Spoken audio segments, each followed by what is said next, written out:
Second set.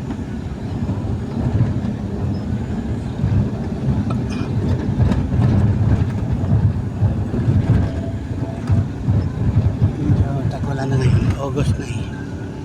Pero maganda pa na. Temperature approximately 27 degrees centigrade. Location Cagayan Valley Region to Philippines. Good morning sa inyo lahat yan. Sa lahat ng parte ng Pilipinas. Saan man kayo naroon. Live videos. Saan man kayo naroon dyan. Saan man kayo naroon dyan. Middle East, America, Hong Kong, Europe, Germany, lahat ng Europe. Countries dyan. Regard sa lahat ng OFWs dyan. Galing ako dyan. Jeddah. 10 years ako sa Jeddah. Sa dealer kami ng Mercedes-Benz dyan sa Jeddah. Glass Tower. 4th floor official na ako dati dyan. Overage na ako. Kaya vlogging na lang ako.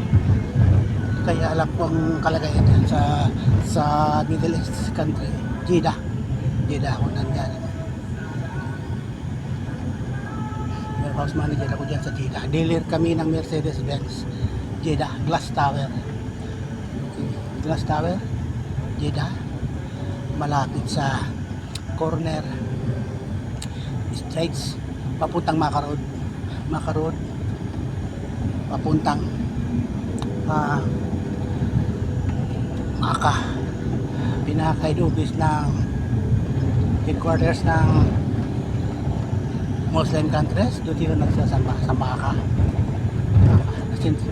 sentro ng Muslim countries. Nag-exit ako noong 2015. So approximate 6 years na ako nag-exit. Kaya activity ko ngayon, laging activity ako. Round ko to Gigaraw. Kasakay ko sa van.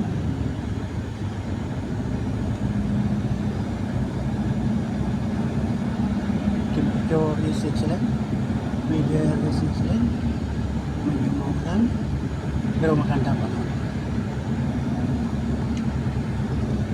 Ganda na pa naman. Wala na tag-init. Tag-ulan na. Tama lang. Nagsawa na tayo sa tag-ulan ng nakarang mga buwan. Ngayon medyo taglamig na naman. Tag-ulan. August. Have a nice day.